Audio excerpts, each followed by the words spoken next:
Hello.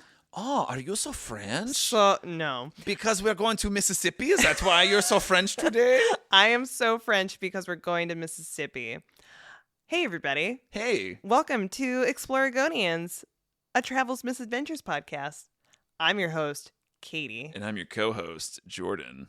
Welcome. We're a married couple, best friends. We've been around the world. You've dragged me out of the house because I never had a plan to travel. But here we go. You dragged me to the deep south.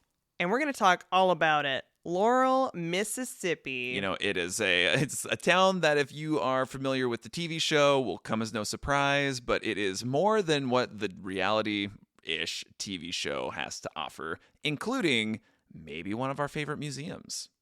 I mean, that's maybe one of our favorite ice cream shops. And maybe the favorite story about you're in the deep south now.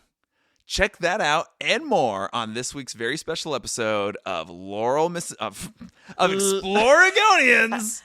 Yeah. Laurel, Mississippi. Da-na-na-na-na. 1, 2, 3, 4.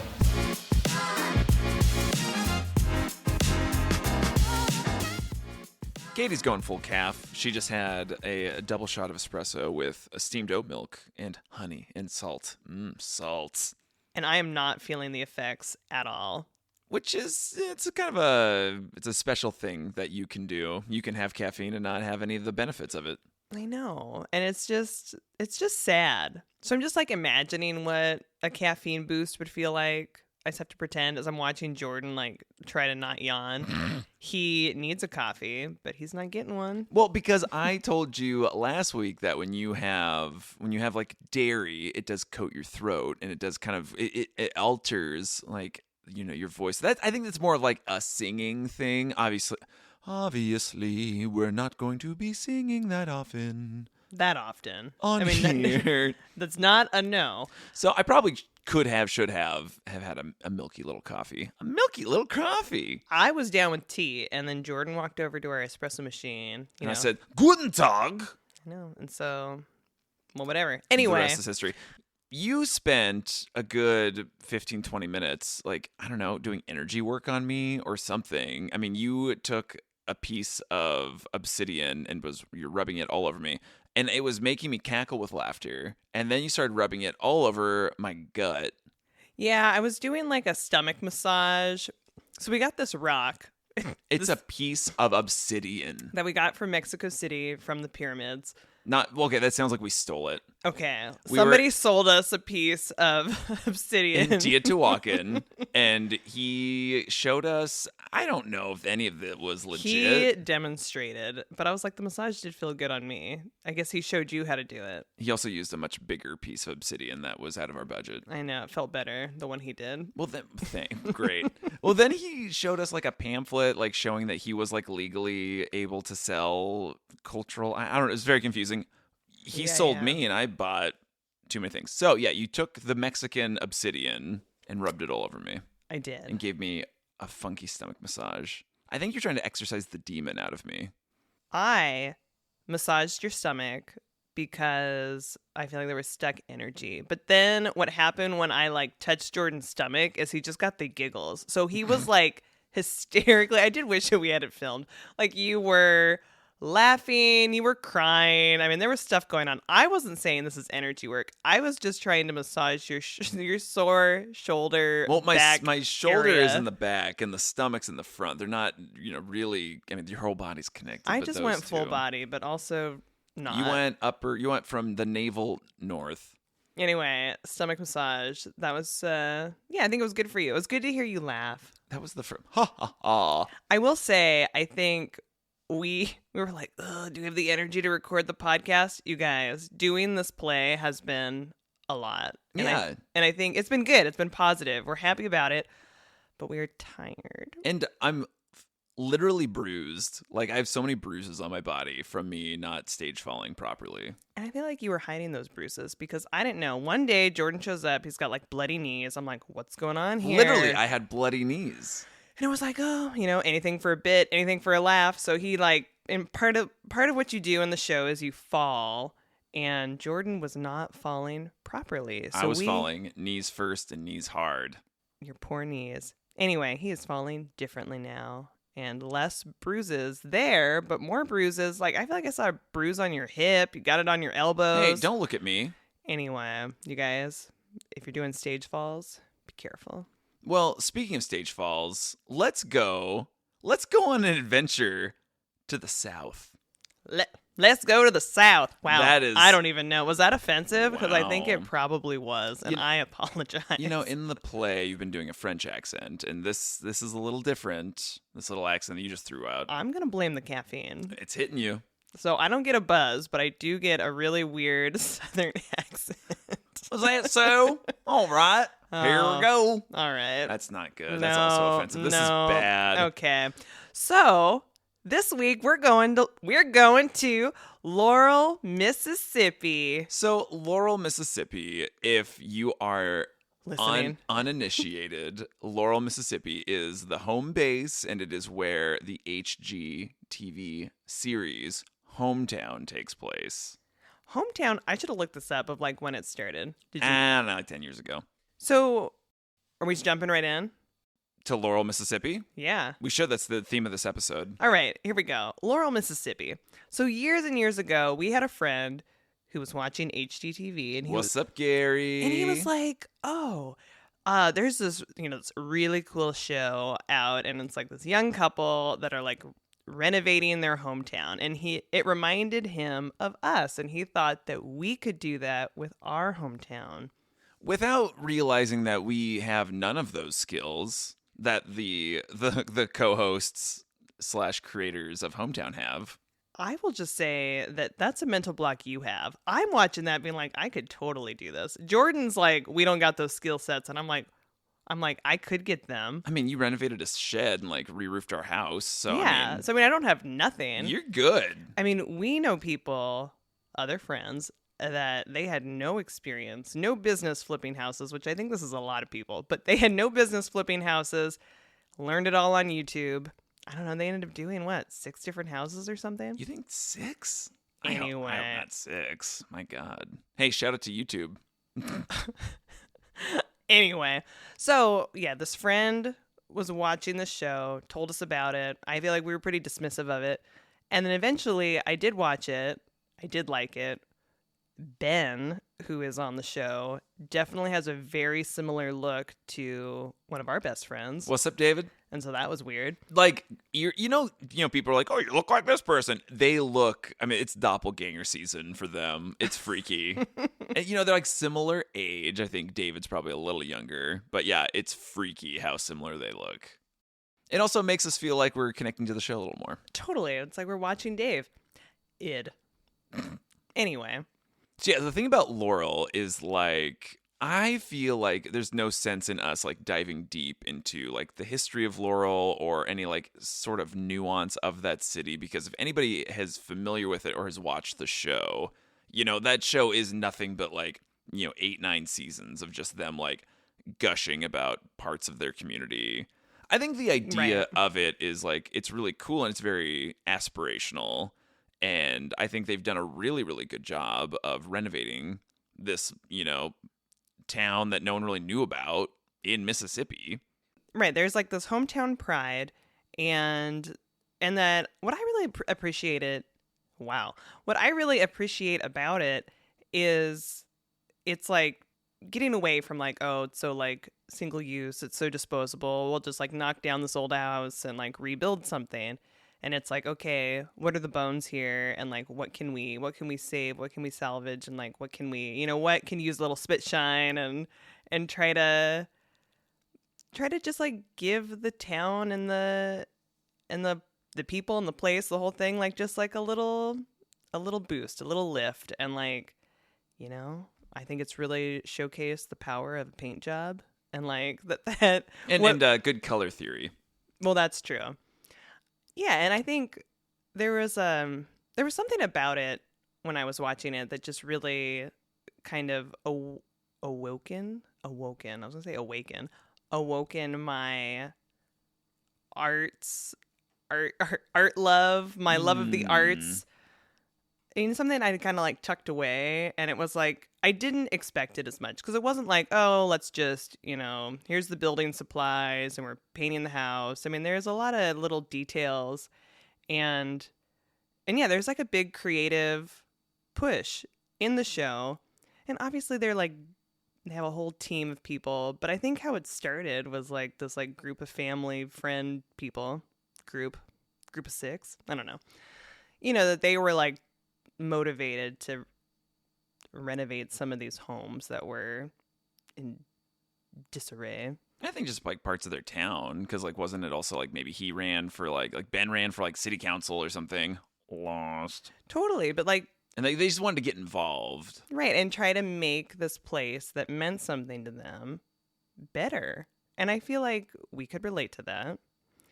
Because we want to do that with our hometown of Tillamook. Have we done anything with that? No. We don't necessarily have, in this moment, the power, the supplies. You're shaking your head. I'm shaking my head because I think that if you and I really wanted to, I think we could. What we have done, I mean, we have been involved in different ways. Not quite like flipping houses or like trying to renovate the downtown. But I mean, you ran for school board and lost. But, it wasn't like a huge loss. And like I think motivated people, but I think brought up some really good points and got some conversations going that were necessary. And you listened to people in this community, and I think helped connect other people in this community, because it's just, the world got fractured, and it's just so easy to feel alone and isolated. And yeah, the more we all participate, and like it all, like change happens at a community level. And so that's something with like what these people have done in Laurel, is that they have renovated a lot of homes and businesses, and they've like stayed true to the character of it and respected its history, but were able to like, brush things up, make things look a little better. Also, I think it's like a completely different take than like something like that was so mainstream, like Extreme Makeover Home Edition, where at some point they just gave up and just started demoing homes, just like wiping them out. Right. Like this is going to be easier and maybe cheaper to just knock it down and rebuild something. So anyway, and I remember when we first watched it, because I was like, what is happening? Like houses were like $2, right? Like they were just like, it was so... I mean, it was definitely like 10 grand, 20 grand for a house, like seasons 1 and 2. Totally. It was super cheap. And then, I mean, it is not like that now. Which I'm sure to the chagrin of the people of Laurel. Totally. I mean, it's like a double-edged sword, right? Like it's like gentrification. So that's all this stuff, right? It's like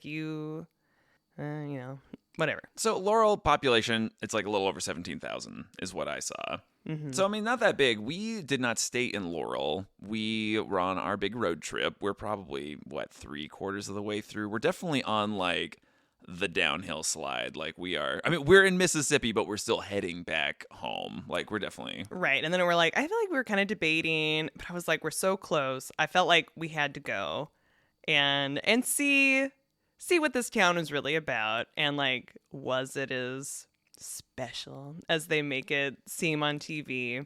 And so, right, so we did not stay in Laurel. We stayed in Hattiesburg. I feel like we didn't stay in Laurel because we couldn't find a place, or that it was really expensive. Exactly. It was both. And I think Totally. There's probably like a subsect of the Laurel community that is like trying to capture these huge fans of this show. Mm-hmm. Because, right, we're not the only ones that are showing up being like, oh, my God, Laurel. I mean, because, again, like, our friend did this, like, trip where he went just to, like, eat in some places and stay in some places that were featured on this show. And so, right, in terms of an economic powerhouse, like, that's probably fantastic for them. Yeah, but he stayed with 2 people that were from Oregon that moved to freaking Laurel, Mississippi. But were they featured on the show? Yes. Okay. So, yeah, we drive like, I don't know, it's like an hour and a half from Hattiesburg to Laurel. And Hattiesburg's a bigger city. Is it an hour and a half? It was something like that. Yeah, I mean, it wasn't like right next door. Hattiesburg was cute. It was good. But yeah, so we went for the day. I feel like we drove in. In my mind, Laurel was a little sleepy. It was hot. I remember it was hot. It was very hot. It's hot and sleepy. And like we go to like that coffee shop. It's kind of funky. The one that like had just opened. That was like really small. Yes. It was like I think we met like the owner was like in the corner like on his laptop. Like I think they had just opened. It was like kind of fun. Yeah. It Very was cute. small. I think we did like the coffee ended up being surprisingly good. Yes. I think we were surprised. So Laurel, if it's still there, they're lucky to have it. Yeah, I mean, I think that there was like a cute, and so also like Laurel's very like bricky, Mm-hmm. and I'm sure if you watch all the show, you can find out. I just didn't feel the need to like tell everyone things that they probably already know about Laurel. Like it's the yellow pine capital of the world, according to their murals. Yeah. I don't need that, but I just meant like there was like because we did walk into a couple shops and they were pretty cute, right? Like, and obviously you have this like boost in tourism as we just talked about. And like we did walk into, Okay, I want to talk about some of those shops though. So we walked in and we thought it was like, Laurel I think kind of gets presented on the show as like everything's kind of like ma pa, everything's like a small business. Yeah. And so we walked into something like, oh wow, our first, yeah, our first shop that we walk into. And so yeah, we assume like they've taken the idea of like Lush and made it like their own, like had their own spin on it, but it was like kind of like a factory almost. Like it was too big, and it was like I definitely feel like we're watching the Oompa Loompas at work. We're like, what's happening here? And they're like, no, we're a chain based out of Dallas. And I'm like, oh great, in downtown Laurel. I'm sure people are thrilled about that. Mm-hmm. And I feel like great because we tried to talk to them about the show, and they were like, yeah, the one girl literally was like, what are you talking about? What is hometown? Right. Had no idea what it was. And then Was she messing with us? I don't know. How could you? I just feel like that show in that town is it's like such a deep part. I don't know. It's just it's weird. Because she had moved there, but then it was like, well, why did you move here? Right. Anyway, so she was there, and I mean, like they were literally across the street from one of these people's businesses, like, but like one of the new hometown ones. businesses, right? So, blah blah blah. We were in, we were out, and so we went to. I mean, do you want to talk about that? Yeah. So there's the Scent Library. Oh, that's what it's called. And we went there. It was a little much for my nasal passages. I will also say my one the biggest criticism about like that store specifically is that it was so painfully catered to people who are obsessed with the show and this couple. Yeah. And it felt a little, I don't know, it was like almost too intimate. Like, this is the smell of grandfather's coat when grandfather would smoke his menthols. Mm-hmm. Yeah, it wasn't that, but it was like things like that, which is very sweet. And obviously they have like the bandwidth and the capital to make something like that happen. It just felt like a little voyeuristic almost. Like I was like getting a glimpse into something maybe I shouldn't. But in my mind, like how I interpreted it was like, okay, like this scent means something to me, and maybe this will like bring up a memory for someone else, and like that like scents hold a powerful memory. Like I think that there was a good message there. Yeah. But yeah, I agree that there was something that was just off about it, like that just felt a little insincere, because, or maybe like insincere or like whatever you just said about it being like too intimate. You know, I think it's just obviously the show is like had a bunch of seasons now, and it is and spin-offs. Right. I mean, it's just become these two people, and you know they are portrayed as like two very sweet, very sincere people on the show. Mm-hmm. Yeah, I mean, I just, you know, with when popularity happens, I mean, things change, and obviously they have a ton of employees, and like, you know, you expect it to walk in, you're like, oh, we're gonna see Ben and Aaron. Yeah, no, we did not. So yeah, we did go to their shops also. So we went to the Laurel Mercantile, and I didn't love the Laurel Mercantile. No. I mean, I just feel like we were like a couple hours from closing. Like it wasn't like we were, you know, it was just kind of like a weird time. I mean, town again was sleepy. Like I feel like there really wasn't anybody out and about. No, and I don't know if it's just. It was also like it was a it was weekday. The end of the summer. It was October 1st. Wow. Okay. It was. Which I mean, you're like a couple weeks out of summer. It's fine. All right. So it's October 1st. It's mid-afternoon. It's hot. So yeah, it was sleepy. And yes, we like walk into their store. Yeah, it's just kind of dead, but there are people. But it's just like, yeah, it felt like nap time. Mm-hmm. I don't know, like lethargic. And I think that, you know, they have like the little glass where like, oh, it's like filming in progress, and so That was in the other one. Oh, what So, am I thinking of? You're thinking of the Scotsman Trading Company. I guess I don't even remember the other one.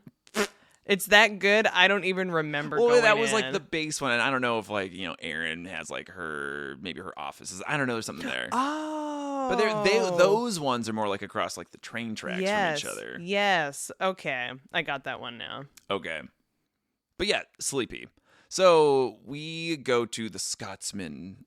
Okay, Trading the company. Scotsman was better. And that's more probably like, I don't know, like their crown jewel, like the big one. It's always like featured, and obviously it's like where a lot of like the filming happens for like these little like side projects that Ben is doing in the TV show. And yeah, they do have like a big window that you can look into and just see like the shop and works in progress. And so that was neat. I mean, that felt, us growing up in a town that has a decent amount of tourism, it did feel like the cheese factory or something. Right. Oh, you could be watching this happen. But I think I'm sure with filming, I'm sure they condense things, and obviously they're doing these big long projects on homes and probably have multiple going at a time. So I mean, I'm sure a lot of people go and like, well, the season goes on from September to June, and I just don't know why they're not in here every day. Right. And I do think our friend was disappointed that he also didn't see them because they were like, out of state. Yeah, they were somewhere else. It sounds like we're talking about Bigfoot. Ooh, Ben and Aaron sightings. Yeah. I think, well, we did talk to like the manager For way too long. And he was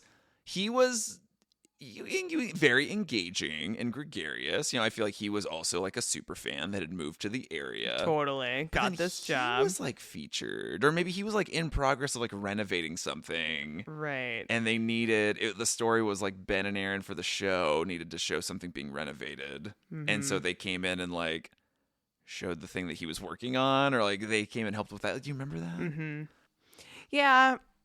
I mean, yeah. I think there was just this. Yeah, it's just like a bunch of super fans. But I mean, we also know somebody. I mean, this is kind of switching gears, but not.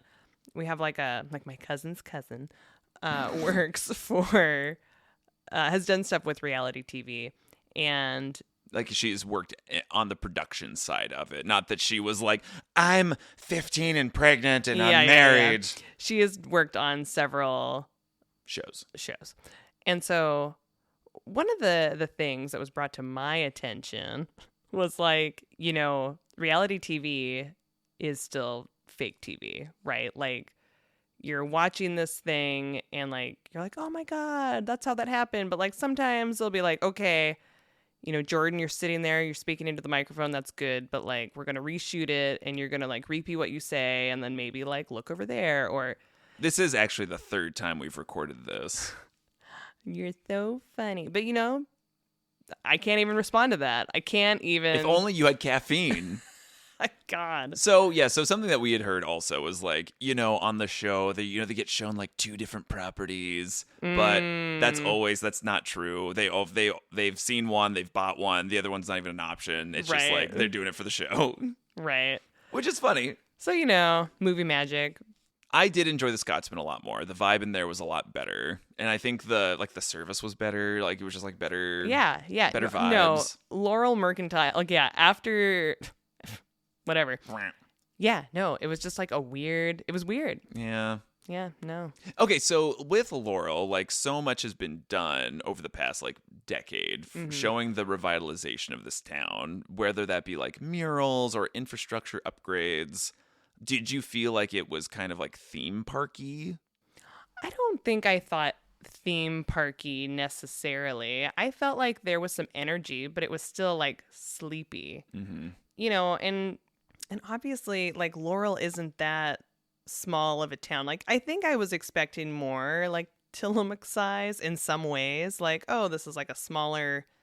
I mean, it's like what, 3 times the size of our town? Right, in terms of like population. I mean, I do feel like the downtown it was quaint. It was quaint, but it was also, I mean, it was bigger than our downtown. Okay, I will say, so with like, the Ben and Aaron effect, Aaron's background was like graphic design and arts. And so what I'm curious about, and we didn't really get to investigate this fully, but like, do you think there was almost like an overemphasis on like good design practices over like quality businesses that they were representing? Because it was. Yes, I did feel that way. And we've seen so many beautiful murals, and it's like, were my favorite murals that you and I have been exposed to in Laurel? No. But did I appreciate them? Yes. Oh my Did God. I mean, they were fantastic. I mean, for what they were. I mean, for sure. I think that there was a lot going on there. we saw like the kind people are my kind of people mural. I love that one. Yeah. I do like the one that looks like a big greeting card that gets featured. We saw that one. And I think in our little town, like we don't really have murals. We have I don't even know if you can call it a mural. It's just kind of like a big piece of art that's hung up because it's not even like on a building. And I would say the closest thing that our town, Tillamook, had to like an actual mural was just the name of a business that violated a city ordinance. Oh yeah, they just painted it on the side of the building. But It I was like, huge. Yeah. Oh my God, massive. Hilarious, but it's gone now. And the business that went in and replaced it with is like itty bitty little sign. Oh my God. Yeah, I mean that was the closest thing to a mural. And I think just having a mural probably did do a lot for the morale of the town and the pride. Right. Well, I think art, I think it's like the bigger message is like the power of art and what that can do for an area and just, for morale. I think that's why people are like, oh, I have this like inspirational quote or these like signs or like, I don't know. I just don't underestimate the power of art.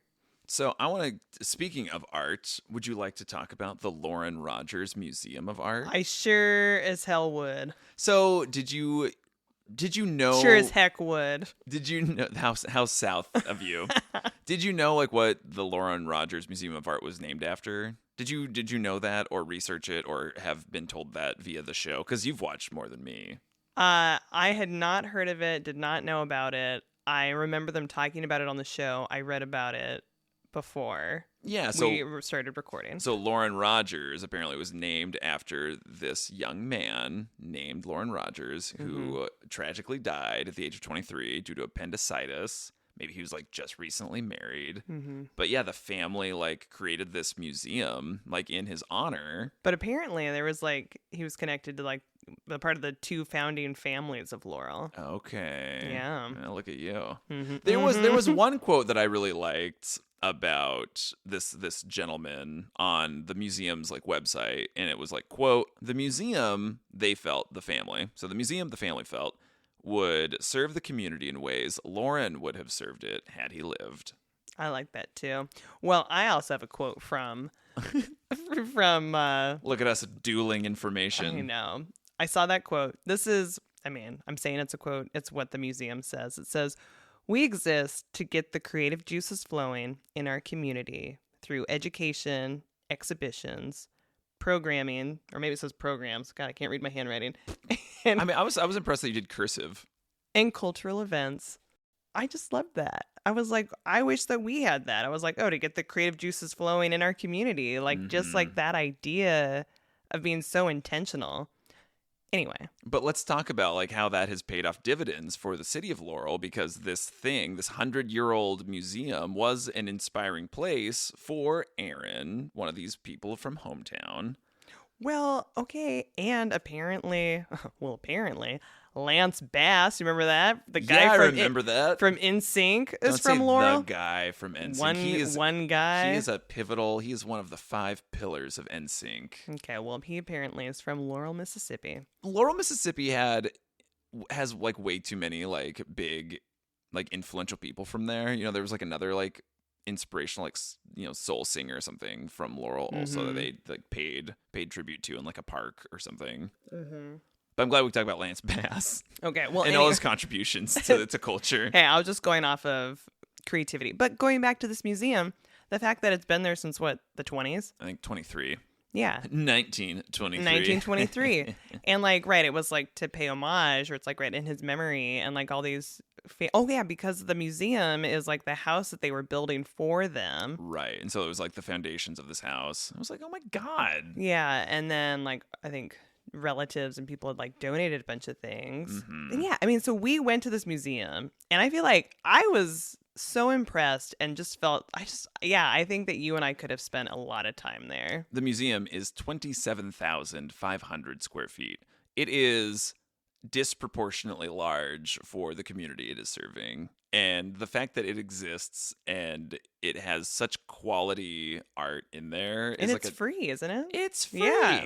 I mean, what a beautiful thing to provide to a community. But what I was trying to say is like, you had people like Aaron from Hometown Mm-hmm. be a part of this thing, go see fine art, beautiful world-class art, be a part of whatever programs they put on, and then boom, as an adult woman, has come back to that town to pay it forward Right. based on maybe some lessons and inspiration that she got from this thing. So I think Laurel won in the end with its free museum.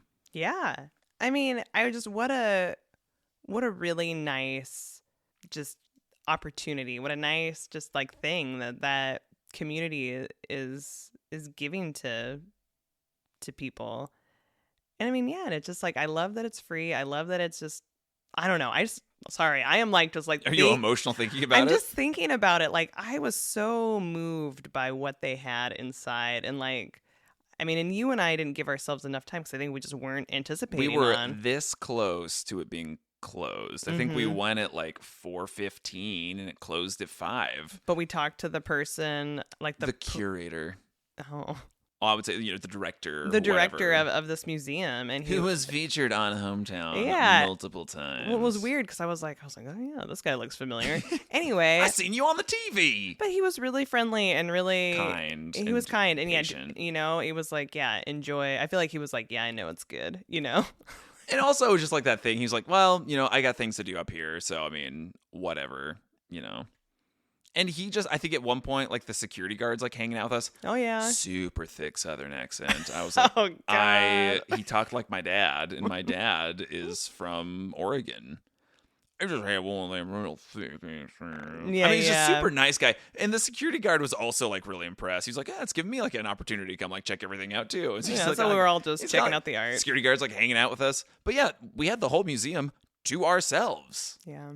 I mean, how lucky. Because they have art, that's there all the time, and then they were like bringing in this like exhibition that was. What Yeah. did you like about the exhibition that was there when we were there? I mean, they were all photographs. It was like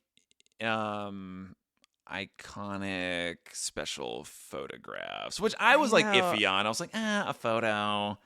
I really liked it. I feel like there was like such an array of different, like all different types of photos, and like, photos that kind of made me feel, joy and sad, and like there was more like I feel like abstract and nature. I mean, there was just such a variety and just quality photographs. And it's just, I think I feel like I hadn't felt that inspired by like photographs in a really long time. Well, something that like my boss at the newspaper used to tell me is like, we're taking photographs for granted now when, back in the day when you only had X amount of shots on your film, like you had to make every shot count. Mm-hmm. And then now, you just like throw up your phone and just like take, terrible composition with your photos.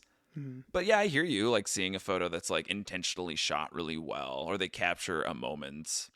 Like they had like the one of like Muhammad Ali like laying out his opponent. I don't know who it was, but I think it was like George Frazier or maybe someone like that. Mm-hmm. But yeah, that's like a super like special photo, and like that was like it's like really cool just to go and just like look and like appreciate the photo and not like scroll right past it. Totally. Yeah, it felt really good to like be able to give some of these pictures the time they deserve, and like I don't know, it was really nice. And obviously we could have spent a lot longer than we did.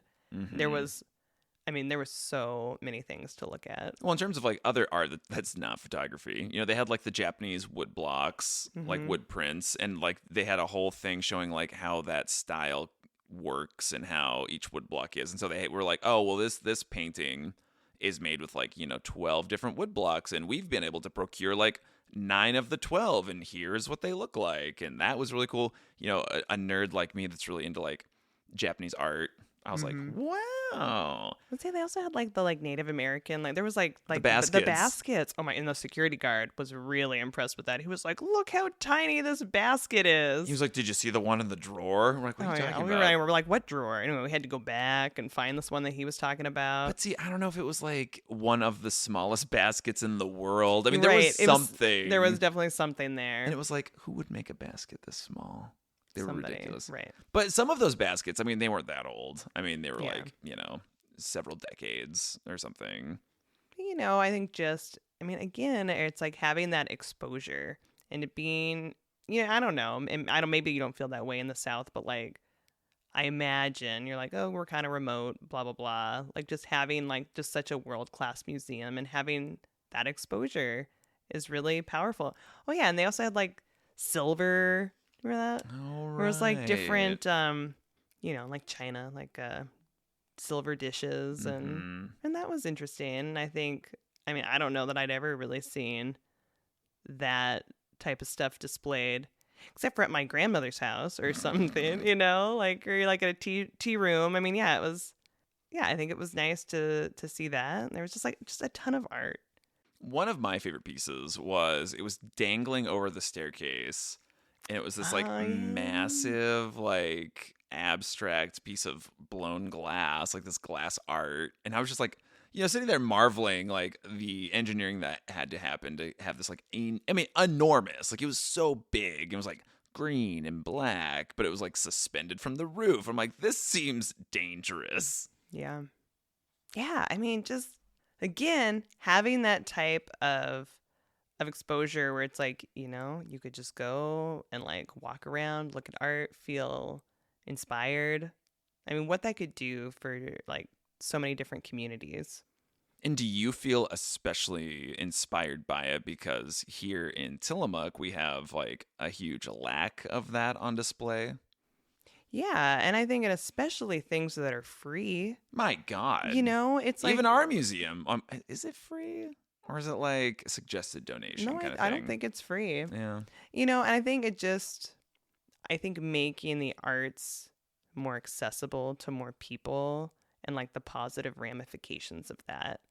And I think price, I was like disappointed, like where, like in our community, I mean, right, where it's like where everyone's trying to make up money and you're like, it's like, okay, the county's going to start charging this much for this thing. And like, oh, to go recreate. And it's like this place that used to be free. And now we're charging. And, when you live in like an impoverished community and. Not necessarily Laurel is that, but clearly you had gone through some rough times. Right. And it just, just in general, I think we need to be making things more accessible instead of. Taking services away, because it's like the people that need it the most. And like, I don't know. I feel very passionate about, just making things accessible and blah, blah, blah. All right. I mean, so clearly Explorers at Home, if you can't tell, I think going to the Lauren Rogers Museum of Art was probably, significantly the most impactful thing. For sure. I mean, if you make it to Laurel, it is worth it. Don't even go to the other shops or things that are featured. Don't even worry about the show. Don't even worry about that. But it's worth it to go to that museum. But what a fun surprise. The reason that this town's even on our radar is because of this show and the serendipitous thing that was like, it was so much better than we could even imagine. It wasn't even anything that was necessarily on the itinerary. But it was like, well, they've talked about this thing. Here it is. It closes like in an hour. We should go. Right. And we could have spent all day there easily. Love that. Do you remember years ago when you and I contacted a real estate agent because we're like, oh, there's this like house in Laurel. I was like, we could buy this house. Yeah. You guys, Jordan was getting calls. It was like, kind of like, are you ready to make an offer on this house? And this is before we visited. We're like, we could live in Laurel. So I feel like when we were in Laurel, we're like, we should walk around the neighborhood and let's see how it feels. I thought it was beautiful. I enjoyed walking. I do think some of the streets, do you remember this? Like the tree roots were like. Yeah, they're definitely wiping out some of the sidewalks. Oh, yeah. But yeah, I mean, they were like beautifully manicured. I mean, the streets that we saw, Yeah. I mean, beautifully manicured, like tree-lined streets. I mean, it was very picturesque. Obviously, there's like that part of Southern living where it's like, everyone's on their porch and you got like, you're having your sipping your tea and or whatever. It's like Yeah, very, yeah. very homey. You're getting eaten alive by the bugs. But yeah, in terms of climate, I feel like that would be very difficult. to Oh, live in. yeah. But I just remember we were walking around. We were like, again, I think we were close to downtown. So, I mean, we were, whatever, probably in the, The yuppie part of Laurel. probably. And so we were like walking around. It's beautiful, admiring these houses. I feel like ticking off the neighborhood dogs. Do you remember this? Oh yeah, they were mad. Oh my God. And then I was like, oh my God, we're going to get like attacked by these dogs in Laurel. So By anyway, Mississippi Hound Dog. and we had to stop walking the neighborhoods. But I mean, I enjoyed the houses. I think something that was nice is that we really couldn't tell if a house had been like renovated by Ben and Aaron. Like we weren't like trying to look for homes that were featured on the show. Mm-hmm. But I think overall, like we were seeing some like interesting homes and places. Yeah. Yeah, I think it was just nice to walk around and check it out. Was it strange to be like we're walking around in Mississippi? Yes. 'Cause, I don't think I ever thought I would, one, go to the South, and like, yeah, two, just be in Mississippi. It was not on the top of my list. But I think between our time in Laurel and our time in Hattiesburg, it was like, oh, this seems kind of doable. Yeah. This is like pretty cute. Yeah, no, it definitely exceeded our expectations. And I think it was nice. Overall, it was a nice time. I will say a criticism I have about Hometown's depiction of the city of Laurel has to do with their demographics of the people who live there. Mm-hmm. Because you had noticed that, when you think of the Deep South and you think of Mississippi, you think of, majority, like people who are African American. And you were watching the show being like, a lot of the people are white on here. This is very interesting. Like, what's going on? Is this intentional? Is Laurel just miraculously like 80% white people? Mm-hmm. It's not. It's not. I think the census is like maybe like 65%. So, I mean, like 2/3 of the community of this place are African American. Mm-hmm. And I don't think how it is being shown or depicted is necessarily showing that diversity. I think that's more of a TV issue. Well, right. And I think it's, a disservice, but, and I think that there has been an uptick, but I mean, we haven't been watching the show, so I mean, I can't really say right now. Yeah. Well, some other things that we did. So we did putz around. We went, I think we kind of skipped lunch. We had a coffee, but we did go and have dinner. And I think the cafe is featured fairly regularly on the Bird show, Dog or something like that, which is closed now. like officially. Well, I don't know. I guess like the new owner of it maybe has had like some unexpected health issues. Like I tried to go on the website and I got like a 404 page not found. Wow. Yeah. So I think in That's too bad. April, people were like, oh, is it for sale? Like what's going on here? So I think the restaurant's just kind of closed. And our server was like, Oh my some God. sassy girl who was like, I'm going to law school. I was like, she's like 21 and maybe. Yeah. Talking Yeah. a pretty big talk. She was. I think that we went there. I think they knew we were not local. Why? Because of the way we Obviously. talk. I think that restaurant attracted probably, again, other fans of the show, Did we people that were overhear visiting. People also talking about the fact that they were there because of the show. I mean, I feel like, yeah, obviously town was very sleepy in the day. And then I do feel like it kind of came to life with like other people crawling around once the sun went down. Totally. Right. They took their little afternoon siesta. They came out. And so I feel like at that restaurant, it just felt like there was like a local vibe, kind of. And then a lot of the tourists. Dinner was fine. I don't remember feeling like Didn't that. blow your mind. I think you got deviled eggs. Did you get deviled eggs or like on the appetizer? I mean, Obviously, who knows? the food was fine. Obviously, it wasn't enough to remember. So, but after dinner, then we putzed around because, again, I mean, I feel like you and I were happy that the sun went down. It was like, whoa, I can like relax now. I think that's what I appreciate about the South too, is like it was comfortable at night. Oh, yeah. And so it was like, ooh, yeah, nighttime. I don't even need a jacket. You're right. And so we went to an ice cream parlor. Which, did they make their own ice cream? I don't know. Probably I kind of feel like not. the girls, like the two high school girls working, I think kind of made it seem like they made all their own ice cream. I don't know. It was definitely one of those like old timey ice cream places where a lot of the ice creams were like fluorescent colors. Oh, yeah, yeah. I mean, so yeah, like we walk in. I feel like nobody's there. The girls are working on like Halloween decor. Oh yeah, they're like sitting at a table, like putting together like pumpkins and streamers. We're like, hey, what's up? They're like, what are you doing here? Right. We're like, what are you doing? You know, they have their thick Mississippi accent, which is quite adorable. I don't know. I don't know what happens, but like all of a sudden it's just like shenanigans. They're telling us we're in the deep south now. Okay, so how this story happened was I was like, oh, so like when you guys like aren't here at the ice cream shop, like what do you do for fun here in Laurel? And they're like, well, something that we like to do is we go down to the lake or the pond or the river. We light our fireworks off and we throw them in. We blow the fish up. And we're just like, I think based off of our reaction, our slack jaw, they just went, you're in the deep south now. It's like, I'm like, are we? Oh my God.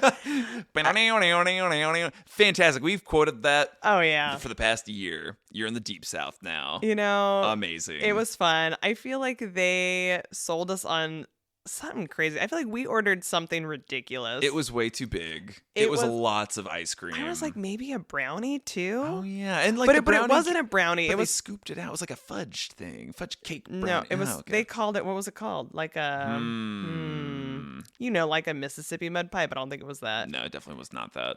Okay, it was like a brownie cake thing, but not. Right, Maybe it was called like pudding. Who knows? Sure.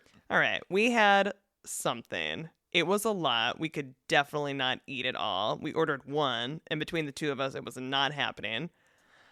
Anyway, but then I feel like the ice cream shop just got like crazy busy. Like, Do you ton remember of that? kids, ton of families. Right, I it don't know was- if like Little League got out. I don't even know what happened. Right, I don't know. Or if it's just like, oh, you know, it's nighttime. Because then all of a sudden it was like line out the door. There's people inside, outside. We're like, okay, I guess our shenanigans are over. Bye. Bye. And then yeah, we just kind of like walked around downtown Laurel, and we did see some like other things that we'd missed in the daytime. Mm-hmm.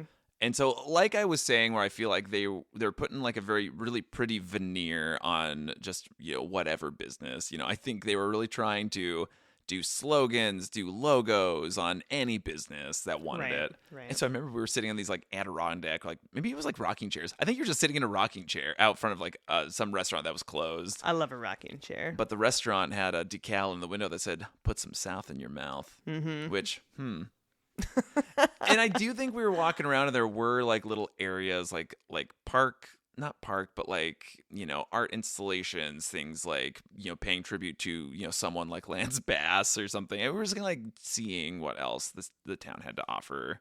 And I think in that moment we were still kind of like, could we live here? I don't know. Yeah. But I also think the problem with how things have evolved and how financial inequities are sprawling out is like we were in Mississippi, which has a very relative low cost of living, relatively low like income compared to other states. Right. But you would go to a coffee shop or like a cafe that was hyped up. Oh, yeah. And those prices were, you could be in Portland, Oregon. You with could be those in prices. New York City. It was, yeah. The thing about our road trip, this big cross-continental road trip where we went, east to Nova Scotia, down to Florida, and diagonal back to Oregon, is that we were in, sometimes rural Mississippi. Like, we could be, like, off the highway going to some coffee roaster, and it didn't matter where we were in the U.S. or Canada, for that matter. A, like, latte was going to be, like, $5. At Okay, least, like, at a minimum. Like $6 for one latte. It didn't matter where you were. I mean, I feel like the going rate was $6 to $7. I mean, it was Washington, D.C., Mississippi. right. It didn't Pittsburgh. Alabama. It does not matter. It was crazy. It was, and yeah, and like varying qualities. Like it could be a beautiful latte, high quality, blah blah blah, latte art, microfoam, the whole thing, or it could be. I mean, Loose, God, loose brown in water. Connecticut, I don't even want to talk about it. It was it was so bad. So it took the place of the worst coffee that Katie had ever had in her entire life was 4th of July at one of the local coffee shops we were heading up to her brother's wedding, and we didn't have the heart to like turn back around because it was so busy. Worst coffee you've ever had. The thing in Connecticut, I don't even know it was like an acai bowl shop. They're like, no, we're also coffee. Oh, yeah. And so it was like, we don't even see the espresso machine. She has it kind of like hidden under the counter. I don't know what it was, but there was like... It was a jankier machine than the jankiest machines that we've had. And it took her probably like 9 minutes to make a long time to make just like an iced mocha. Maybe? Anyway, so like the coffee economy, wild. But so that was it. Like we were in, Laurel, Mississippi, which obviously has become more popular. But yeah, still, I mean, coffees are still like, $5.50, $6. And so I don't know, like living there, like what would you, what's the other economy like? Are you able to get good jobs? Like how are those other things going? And obviously, right. Is that why all these people that move there are working for, Ben and Aaron, or like somehow involved with the show? I mean, yeah, it would be interesting to know like what the economy is, or like how things are going. Because I think generally the people that we talked to were, generally pretty chipper. Did they have that Southern hospitality? Not quite, but I think that's also because things have been like overrun by tourists. I agree. I don't know that Laurel, Mississippi was like the most chipper, the most kind. Like out of the places that we visited in the South. You're right. I think we had better experiences elsewhere. So something that I had read, except for the museum. My God, the museum, gold star. I know. So something that I just read. So like apparently like a week, maybe 2 weeks ago, this like big project that Ben and Aaron are working on in Laurel, like renovating this hotel, the Heirloom or whatever, caught fire and had sustained heavy damage. Oh no. And so this was like 10 days ago. And so I think it's kind of like they're like, and they'd like just completed it. Oh, like man. It was ready to go, and then this huge fire broke out. Wow. I think Aaron was quoted saying like it feels like a funeral. It was like, I think, pretty catastrophic, which is bad, which is sad that like they've put so much energy into like reviving a different part. And I think the idea was it was gonna be this like crown jewel of Laurel. And so I think, you can't keep them down. Right. I think they'll have to go back in, but like, dang, all that work and all that effort. Yeah. Fires. Yeah, that's just a bummer. Well, God. Okay. Well, what would you like to do if you ever went back? Stay in the hotel that they're gonna renovate and re-renovate. Okay. I would like to spend a lot more time in that museum. I would really like that. I think probably striking out, I don't know if you can really do this in Laurel, but like striking out more and trying to find more genuine experiences maybe that maybe aren't necessarily catered to people wanting to come and check this place out, because I think Laurel probably is threading a weird needle here of like, yeah, we want to make it like look really nice for the locals, but then if you make it look so nice for the locals, it's going to attract other people. But it did look really nice. It did. And I'm curious, like, if we had really, there probably are pockets where it's like, where do people that can't afford to live right there, where do they live? And like, if we had gone more on the outskirts, or like, as again, it's not like we were staying there. We were there for the day. And so it was like trying to figure out. And then I just feel like the heat kind of like zapped us, and we're like, whoa, where's everybody? So I don't know. I guess I'll go get a coffee. Mm-hmm. So I do think there are other areas, and I think that would have been nice to get into like more of like a local vein, because I don't necessarily feel like we found that, except for like the ice cream shop. I do feel like that. That was definitely locals. Totally. And that was nice. It was refreshing. And like, obviously, like we said, there was no one else in the museum except for these two local people. So, the director and the security guard. I think I'd also like to go check out maybe parks or any like outdoor type thing that's in the area. I'm not sure if that's like a big part of that area, but that would be interesting. Well, I know that they've renovated some parks too. Hey. And I'm like, just there is life and effort. And I feel like that's something that you and I have like recently, past handful of years, really been in tuned with, was like quality parks and like play equipment and like what communities are offering. And it's just, it's like whether or not an area thinks it's worth the investment to invest in a free thing for children and families. And anyway. I mean, it says a lot when communities do that as like an offering. It's like, it's a gift. It's a gift to the people who live there, and it's a gift to the people who come to visit. Mm-hmm. I feel like something like a new addition that we've enjoyed with parks is like where they add like a musical Component, element to it. And I think that is really... Which, who knew that's Yeah. what we missed from parks growing up, is Right. like, giant xylophones or drums or Right. And it's chimes. and again, it's just more exposure to the arts and just like how soothing that is to like your soul and yeah, maybe just inspiring. And God, I feel like you and I need to build a park and open a museum that's free and all sorts of stuff. God, the art museum, man. Okay, so what are you doing next time you go? Well, Next time you're in Laurel, Mississippi. Well, I'm doing what you're doing. Yeah, because we're married. And I don't know, maybe we go to the town, like the next town over that like isn't Laurel, but that is like close. And so maybe that's where, I don't know, kind of more on the outskirts that, I mean, yeah, I think if we could stay closer to Laurel, that would have been nice. And that would be nice next time. But Hattiesburg was pretty nice. Hattiesburg was really cool. And so that was like a strange thing too, just about that area is like, Hattiesburg, we're like an hour and a half from Laurel to like the northeast. But we were like an hour and 45 from New Orleans from Hattiesburg. Like that Right. was like, Right. wait. So Yeah. I mean, like how long it takes for us to drive to Portland is like we could go to New Orleans. And so after we went to Laurel, So naturally. we went to Nolens for a few days, and my God, what a fantastic town Nolens is. But the point is The Deep South, man. is the South. It's worth it. It's fun. I think. I mean, it's a little interesting. There was some like truck stop, not truck stop, but like remember that time we went to that Starbucks off the highway? banjos. Yeah, some banjos, I think, depending on where you're. I mean, we drove through like the Mississippi Delta. I mean, just like crazy stuff like that, and it seemed all very accessible. And also, what was kind of crazy, and which isn't that crazy, but it's just because again, I grew up on a farm, but we are in like farm country and are exposed to a lot of agriculture. But I'd never seen cotton growing in the wild, and by the wild, like a farm. Mm-hmm. And so I was like, oh my God, is that cotton? And it's like, that was really interesting.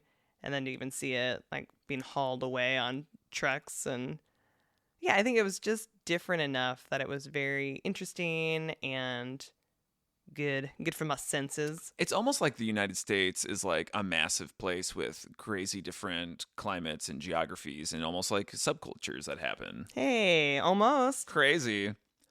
Well, thank you for taking me to Laurel, Mississippi. I was a little nervous to be in the Deep South, and it was better than I expected. Aw, me too. So Katie, we should probably go someplace next week. We're going to go somewhere in Oregon. And you were like, you kind of grinned when you looked at the list. I don't know what you're going to say, but you're like, I don't know what we're going to do. So next week, we're going to talk about going to the Umpqua River. Awesome. No notes. Ready for that? Yeah, yes I am. Let's go up Umpqua. Let's go Umpqua. Ump.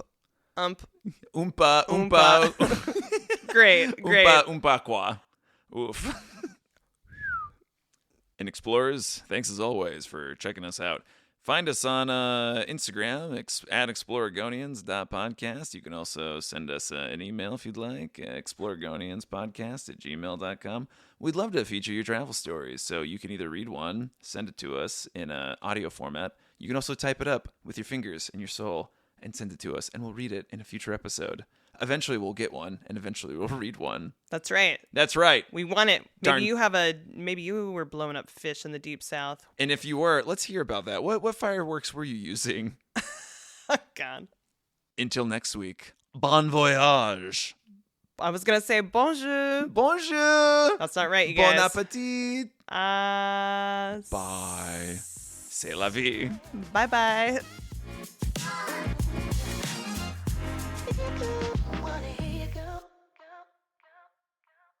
You're in the Deep South now.